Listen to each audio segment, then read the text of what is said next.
जय हिंद dear students and most welcome to our online classes NCC Patna. Narayan career classes के online platform पर आप सभी छात्रों का बेहद स्वागत है। आज आप लोगों का 3D कोऑर्डिनेट ज्योमेट्री का सेकंड लेक्चर होना है। इससे पहले आप लोगों का फर्स्ट लेक्चर हुआ है जिसमें आप लोगों को हम इंट्रोडक्शन में बताए थे कि 3D कोऑर्डिनेट ज्योमेट्री होता क्या है। सबसे पहले हम लोग 2D कोऑर्डिनेट ज्योमेट्री पढ़ चुके हैं 11th में, और उसके बाद यहाँ पर 3D कोऑर्डिनेट ज्योमेट्री पढ़ रहे हैं। 3 डायमेंशनल कोऑर्डिनेट ज्योमेट्री जिसको हम कहते हैं उसका स्टडी कर रहे हैं। जब भी कोई पॉइंट स्पेस में होता है, कहाँ होता है? स्पेस में, तो उसे रिप्रेजेंट करने के लिए, उसे दर्शाने के लिए, दिखाने के लिए, उसका कहां पर पोजीशन होगा ये जानने के लिए हमें 3 नंबर्स की आवश्यकता होती है। इसलिए इसको 3D कोऑर्डिनेट ज्योमेट्री कह रहे हैं। 3 डायमेंशन होता है इसमें, है ना। एक्स कोऑर्डिनेट होगा, वाई कोऑर्डिनेट होगा और जेड कोऑर्डिनेट होगा। तीनों कोऑर्डिनेट होने की वजह से, 3-3 कोऑर्डिनेट होने की वजह से इसे हम 3 डायमेंशनल कोऑर्डिनेट ज्योमेट्री कहते हैं।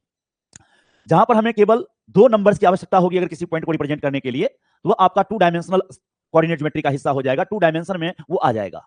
जहां पर आपको किसी पॉइंट को दर्शाने के लिए, दिखाने के लिए केवल एक नंबर की आवश्यकता होगी, वो 1 डायमेंशन में होगा। किसमें होगा? 1 डायमेंशन में। बात समझे कि नहीं? तो जब हमें किसी लाइन में, किसी एक सिंगल लाइन में अगर किसी का एड्रेस बताना होता है तो वो 1 डायमेंशनल होता है। जब कोई प्लेन में होता है, कहां होता है? प्लेन में, इट मीन सरफेस पर, तब हम उसे 2 डायमेंशनल कहते हैं। और जब कोई पॉइंट स्पेस में आ जाता है तब उसे हम क्या कहते हैं? 3 डायमेंशनल कहते हैं। आपको पिछले दिन हम समझाए हैं कि अगर किसी पॉइंट का कोऑर्डिनेट, किसी भी पॉइंट का कोऑर्डिनेट आपका, अगर यहां पर मान लीजिए कि P एक पॉइंट है जिसका कोऑर्डिनेट आपको दे दिया गया XYZ, ऐसा दे दिया गया, तो इससे हमें क्या क्या इंफॉर्मेशन मिलता है, क्या क्या जानकारियां मिलती है, इसके बारे में आपको हम डिटेल से पिछले क्लास में बताए हैं कि केवल एक पॉइंट के कोऑर्डिनेट से हमें कई इंफॉर्मेशन मिल जाता है, कई तरह की जानकारियां मिल जाती है। पहला ये जानकारी मिल जाता है कि किस तरह के ऑक्टेंट में होगा, किस ऑक्टेंट में होगा, पहला ऑक्टेंट में होगा कि दूसरा ऑक्टेंट में होगा या 8वें ऑक्टेंट में होगा, ये हमें इंफॉर्मेशन इसको देख करके मिल जाता है। आपको याद होगा कि हम पढ़ाए होंगे, अगर तीनों प्लस प्लस है, तीनों क्या है? प्लस प्लस, तो ये आपका फर्स्ट ऑक्टेंट में होगा, पहला ऑक्टेंट में होगा, राइट। अगर आपको प्लस, माइनस और प्लस है इस तरह से, ये आपका सेकेंड ऑक्टेंट है, द्वितीय अष्टक है। उसके बाद अगर आपका यहां पर, सॉरी, ये आपका थोड़ा सा यहां पर मिस्टेक हो गया, इसको आप सेकेंड ऑक्टेंट नहीं कहेंगे। सेकेंड ऑक्टेंट आपका हो जाएगा माइनस, प्लस और प्लस, ऐसे होगा सेकेंड ऑक्टेंट। ये आप नीचे जो फर्स्ट 2 कोऑर्डिनेट देख रहे हैं, एक्स और वाई, है ना, वो 2D के हिसाब से सोचिए, जो 2 डायमेंशनल कोऑर्डिनेट ज्योमेट्री होता है उसके हिसाब से सोचिए। तो X negative, Y positive second quadrant में होता है, इसलिए इसको हम सेकंड ऑक्टेंट कह रहे हैं, ठीक है, सेकंड ऑक्टेंट। अब थर्ड क्वाड्रेंट में एक्स भी नेगेटिव होता है और वाई भी नेगेटिव होता है, और इसको प्लस ही रखे हुए हैं, तो इसको हम थर्ड ऑक्टेंट कहेंगे। क्या कहेंगे? Third octant. अब एक्स पॉजिटिव, वाई नेगेटिव और ये आपका प्लस ही है, इसको हम क्या कहेंगे? फोर्थ ऑक्टेंट कहेंगे। क्या कहेंगे? Fourth octant. कहीं कोई कंफ्यूजन नहीं है? अब जैसे ही ये माइनस कर देंगे, ये 5वां ऑक्टेंट हो जाएगा, ये माइनस कर देंगे तो 6ठा हो जाएगा, ये माइनस कर देंगे तो 7वां हो जाएगा, और लास्ट का जो ये प्लस है उसको भी माइनस कर देंगे तो ये 8वां ऑक्टेंट हो जाएगा। आपको याद होगा हम बताए थे कि पहले ऑक्टेंट के नीचे आपका 5वां ऑक्टेंट है, दूसरा के नीचे आपका 6ठा ऑक्टेंट है, तीसरा के नीचे आपका 7वां ऑक्टेंट है और चौथा के नीचे 8वां ऑक्टेंट है।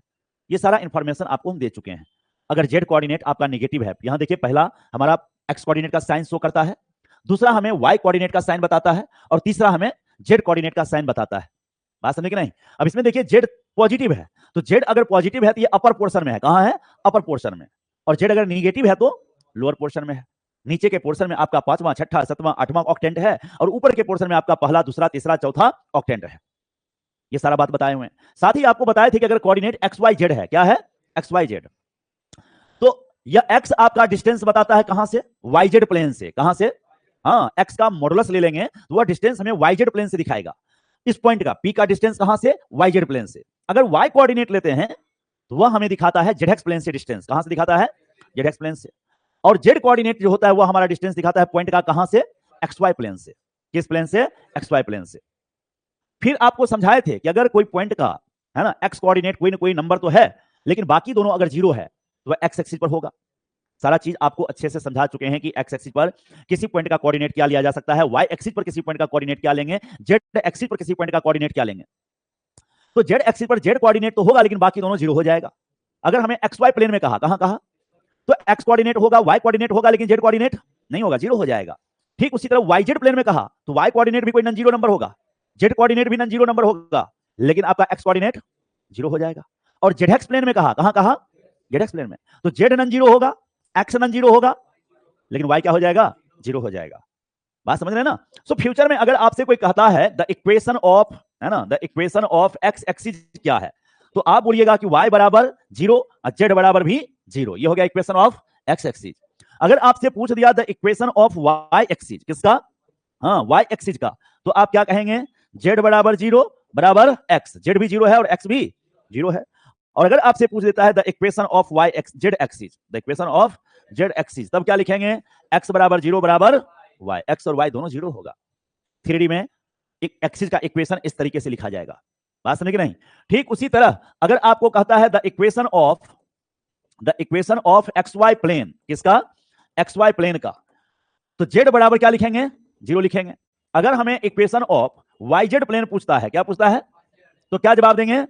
एक्स बराबर 0। और equation of Z X plane बोलेगा तब क्या जवाब देंगे? है ना, y इक्वल टू 0।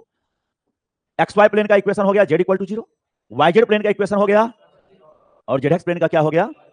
ये रिजल्ट आप लोगों को याद रहना चाहिए, बात समझ रहे हैं ना?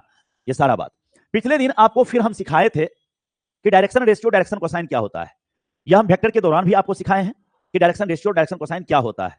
जब हम किसी स्ट्रेट लाइन का वेक्टर फॉर्म लिखेंगे या प्लेन का वेक्टर फॉर्म लिखेंगे, है ना, या जब कभी कोई वेक्टर लिखेंगे, तो आई कैप के साथ रहने वाले को, जे कैप के साथ रहने वाले को, के कैप के साथ रहने वाले जो कोफिशिएंट हैं उनको हम डायरेक्शन रेशियो कहते हैं। क्या कहते हैं? Direction ratio.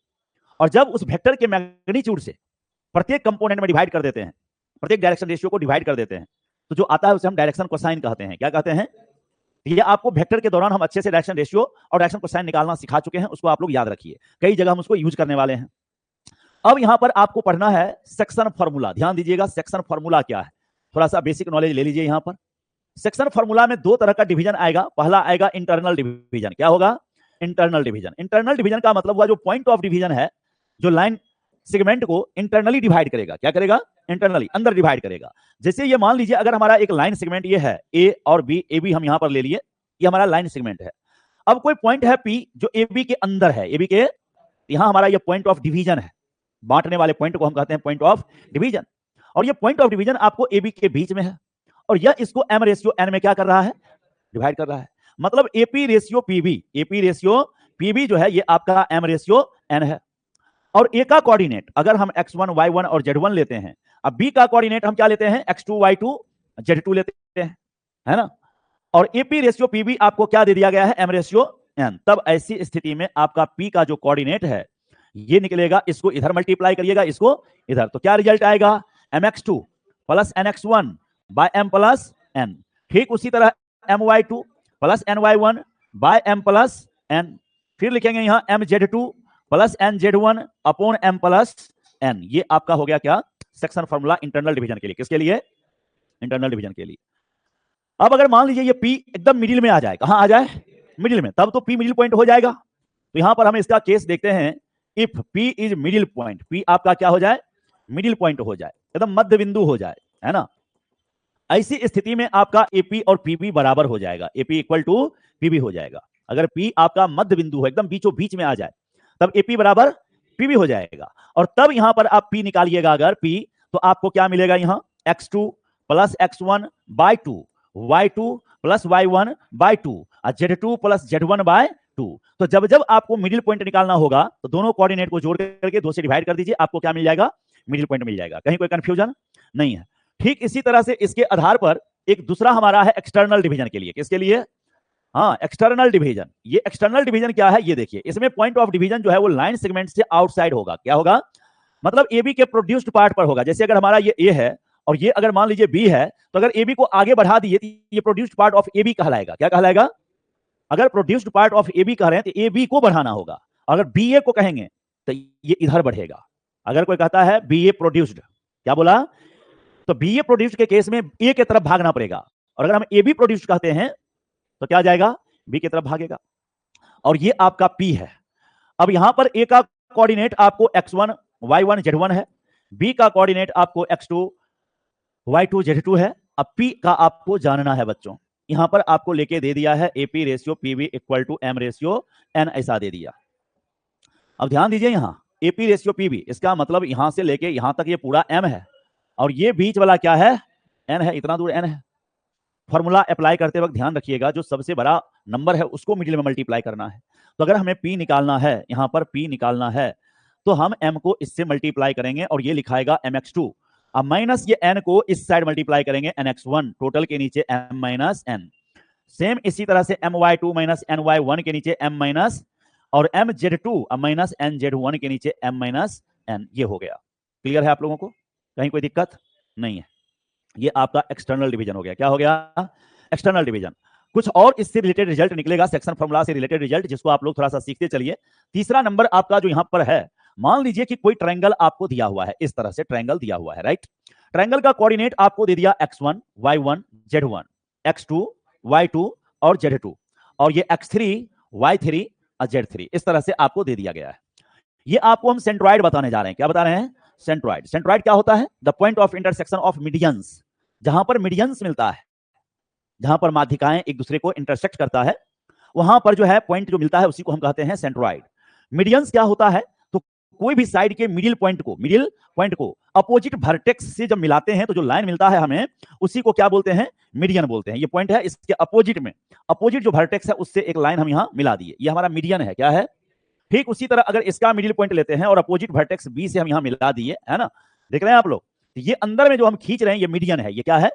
ठीक उसी तरह इसका मिडिल पॉइंट यहां से ऐसे थोड़ा सा ज्यादा पिक्चर ही हम थोड़ा तिरछा कर, गड़बड़ कट हो गया है और कोई दिक्कत नहीं है। यहां देखिए इसको, ओह, ये अगर थोड़ा सा और मिडिल में लीजिए यहां तो, और इसको थोड़ा सा मिडिल में ले आइए, द मिडिल ऐसे, तो यहां से अगर आप इसको ऐसे मिलाएं, फिर इसका मिडिल लेके ऐसे मिलाएं, राइट, ये हो गया। ये आपका ई है और ये आपका एफ है। ये तीनों मीडियन है। क्या है? हाँ, मीडियंस। और जहां ये एक दूसरे को कट किया उसी को सेंट्रॉइड कहेंगे, जी कहेंगे। क्या कहेंगे? सेंट्रॉइड। सिंबल इसका जी दिए। मीडियन को ये जी पॉइंट 2:1 में बांटेगा। किसमें बांटेगा? हाँ, ये 2:1 में, और ये आप सामने वाले को इक्वल पार्ट में। जब सारा कॉन्सेप्ट लगाएंगे तो यहां जी का कोऑर्डिनेट टूट के आ जाएगा x1 plus x2 plus x3/3। ठीक उसी तरह y के लिए आ जाएगा y1 plus y2 plus y3/3, z1 plus z2 plus z3/3। तो अगर हमें तीनों कोऑर्डिनेट दे दिया गया और सेंट्रॉइड पूछ दिया गया, तो क्या करना है? तीनों कोऑर्डिनेट को जोड़ करके 3 से, तो आपको क्या मिल जाएगा? सेंट्रॉइड मिल जाएगा। कहीं कोई कंफ्यूजन है? नहीं है। अब आगे समझिए, यहां नेक्स्ट चौथा नंबर नोट सेक्शन फार्मूला से ही रिलेटेड है।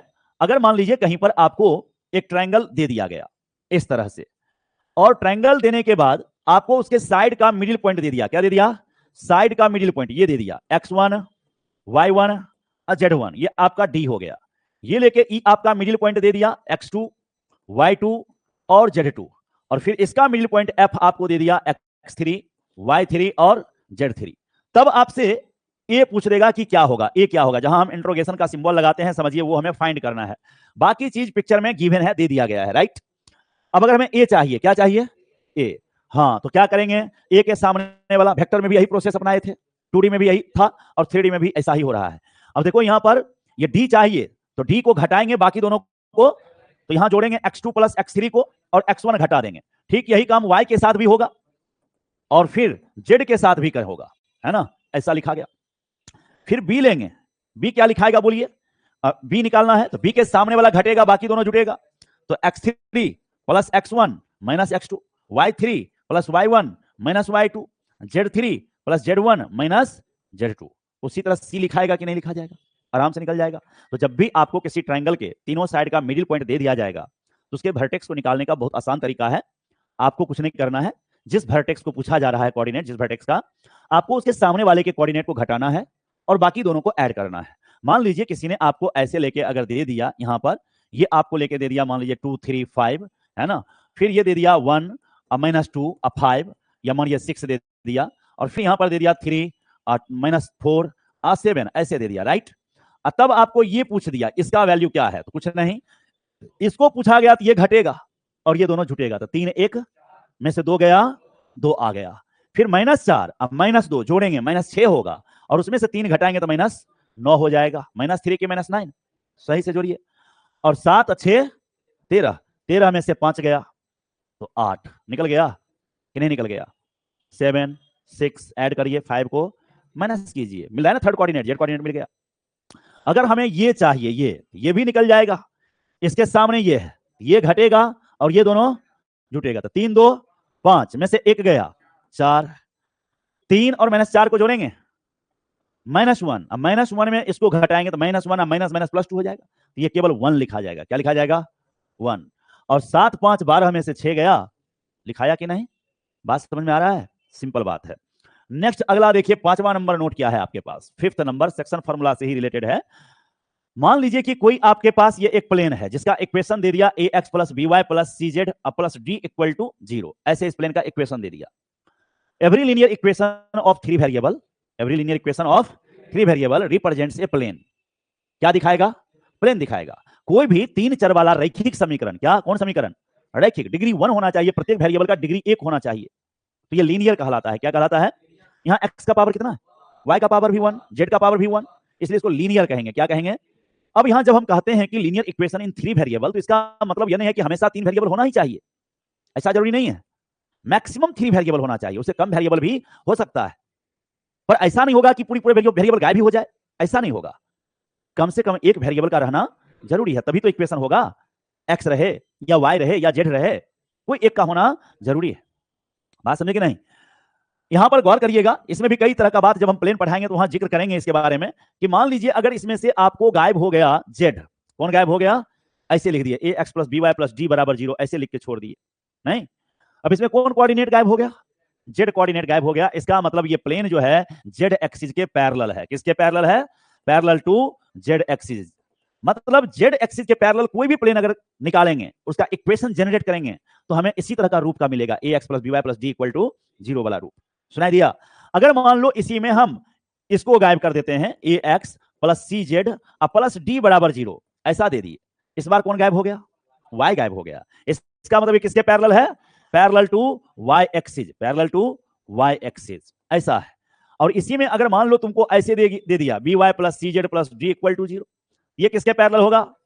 Parallel to X axis, parallel to X axis, ऐसा हो जाएगा। क्या समझ में आ रहा है? और अगर मान लो हम सीधे ऐसे लिख दिए X A x plus D equal to 0, कौन कौन गायब हो गया वेरिएबल? वाई भी गायब हो गया। और तो अब कहेंगे parallel to Y Z plane, parallel to Y Z plane. पहले एक्सिस के पैरेलल हो रहा था, अब प्लेन के पैरेलल हो रहा है। ये प्लेन ही है, यह भी क्या है? हाँ प्लेन। दीवार ये प्लेन है, ये दीवार प्लेन है, ये दीवार प्लेन है, चारों दीवार, छत भी एक प्लेन है। अब ये छत देखो किसके पैरेलल है? नीचे वाला फर्श के पैरेलल है कि नहीं है? फर्श का हमने कहा था एक्स वाई प्लेन, फर्श का नाम क्या दिए थे? नहीं, तो ये एक्स वाई प्लेन के पैरेलल है। जब इसका इक्वेशन निकाला जाएगा तो ना इसमें एक्स मौजूद रहेगा ना वाई मौजूद रहेगा, केवल कौन मौजूद रहेगा? जेड मौजूद रहेगा। जब इसका इक्वेशन दिया जाएगा तो जेड बराबर समथिंग लिखाएगा, जेड इक्वल टू समथिंग। अब समथिंग की जगह कोई नंबर रहेगा, अगर जेड बराबर 0 हो गया तब तो एक्स वाई प्लेन ही हो जाएगा। तो 0 के अलावा कोई नंबर आ गया, Z equal to 2, Z equal to, इसका मतलब हुआ कि इस फर्श से 2 फीट ऊपर उठ गया, तब एक और छत खींच दो, वो हो गया जेड बराबर 2। अगर इस छत की ऊंचाई मान लो 15 फीट है, कितना है मान लो थोड़ा देर के लिए, तो उसका इक्वेशन कहा जाएगा Z equal to 15, Z equal to, तो जेड इक्वल टू 15 अगर लिखेगा तो जेड माइनस 15 बराबर 0 लिखाएगा कि नहीं? और तब यहां देखो 1 छुपा है, ये डी का काम माइनस 15 कर रहा है। समझ में आ रहा है बात कि नहीं आ रहा है? अब अगर यहां पर हम ऐसे लिख लेते हैं बी वाई प्लस डी बराबर 0, ये किसके पैरेलल होगा? जेड एक्स के पैरेलल होगा। किसके? और अगर a x plus D equal to 0 कह दिए तब किसके पैरेलल है? ए एक्स प्लस डी हो चुका है। अच्छा, दूसरा तब लिख लीजिए यहां B Y C Z plus D लिख लीजिए। क्या लिख लीजिए? अब बताइए ये किसके पैरेलल है? एक्स वाई के। किसके? अगर इससे इसका कंपेयर करें तो सी का मान 1 हो जाएगा और डी का मान माइनस 15 हो जाएगा। और अगर तुम्हारा डी 0 हो जाए, क्या 0 हो जाए, मतलब ऐसा इक्वेशन लिखा जाए a x plus b Y plus C z बराबर, देखो इस बार डी खत्म हो गया, ये ओरिजिन से पास करेगा। कहां से पास करेगा? ओरिजिन से। ये प्लेन कहां से पास करेगा? ओरिजिन से, पासेस थ्रू ओरिजिन। ये लिखेंगे पासेस थ्रू ओरिजिन। क्या किसी तरह का कोई कंफ्यूजन? तो क्या प्लेन के इक्वेशन को देख करके समझ सकते हो कि किसके पैरेलल है किसके पैरेलल नहीं है? क्लियर हो जाएगा इक्वेशन देख करके। बात समझे कि नहीं? लेकिन फिलहाल अभी हमारा ये नोट नहीं है, आगे हम प्लेन चैप्टर जब पढ़ेंगे तो वहां पर इसके बारे में डिस्कस करेंगे। हमारा नोट अभी चल रहा है सेक्शन फॉर्मूला से रिलेटेड, और सेक्शन फॉर्मूला में हमें ये सीखना है कि मान लो कि अगर कोई लाइन आ रहा है इस तरह से और ये कोऑर्डिनेट दे दिया x1 y1 z1, क्या दे दिया, और यहां पर ये पॉइंट P है और इसको छेद करके इस साइड से ये निकल गया, B पॉइंट पे पहुंच गया, है ना? ये हमारा हो गया x2 y2 z2। कहीं कोई कंफ्यूजन? हमें जानना है कि ये जो AB है, ये AB इसको प्लेन किस रेशियो में बांट रहा है? यहां यह प्लेन को बांट रहा है कि प्लेन इसको बांट रहा है? प्लेन को बांट रहा है कि प्लेन AB को बांट रहा है? अगर मान लो यहां हम ऐसे रखे हुए हैं, एक ब्लेड लेकर के इसको इसे कट कर दें, तो ब्लेड इस स्केच को बांटा कि स्केच ब्लेड को बांटा? ब्लेड स्केच को बांट दिया, 2 हिस्सा में बांट दिया। ठीक उसी तरह ये प्लेन इस लाइन सेगमेंट को 2 हिस्सा में बांट दिया। पिक्चर क्लियर फील हो रहा है? ये इस पार से उस पार छेद करके निकल गया है। ठीक है, अब हमें जानना है कि ये एपी रेशियो पीबी क्या होगा? एपी रेशियो पीबी क्या होगा? माइनस, है ना? क्या लिखाएगा बोलो? पहले ये पॉइंट पुट हो जाएगा, a x 1 plus b y 1 plus CZ1 plus D और टोटल के नीचे AX2 BY2 CZ2 plus D। बस ये रेशियो निकल गया। क्या निकल गया? रेशियो। कहीं कोई कंफ्यूजन? समझ में आ रहा है कि नहीं आ रहा है? ये फॉर्मूला ड्राइव भी किया जा सकता है। M/N अगर मान लेंगे इसको, फिर अगर फॉर्मूला लगाएंगे तो सॉल्व होके ये हमको निकल जाएगा। लेकिन डायरेक्ट अभी आपको लिखा दिए हैं कि कैसे रेशियो निकलेगा। नेक्स्ट देखो, इसी में 6 नंबर है तुम्हारे पास, 6ठा नंबर। मान लो ये तुम्हारा XY प्लेन है। कौन प्लेन है जी? XY plane. तो इसका इक्वेशन क्या हो जाएगा? Z equal to 0। अब मान लो कि अगर ये तुम्हारा X1 Y1 Z1 है, X1 Y1 Z1, और इधर ये निकल गया यहां पर X2 Y2 Z2 दे दिया। हमें जानना है कि ये AP रेशियो PB क्या है। AP रेशियो PB, तो ये AP रेशियो PB निकालना बहुत आसान है। माइनस साइन लगाइएगा। पहले AP बोले हैं तो A का Z कोऑर्डिनेट ले लीजिए Z1 और इधर का Z कोऑर्डिनेट ले लीजिए Z2। ये निकल गया Z इक्वल टू 0 के द्वारा AB को किस रेशियो में बांटा जाएगा वो निकल गया। कहीं कोई कंफ्यूजन नहीं? ये सब जो है ना, जो देख रहे हो,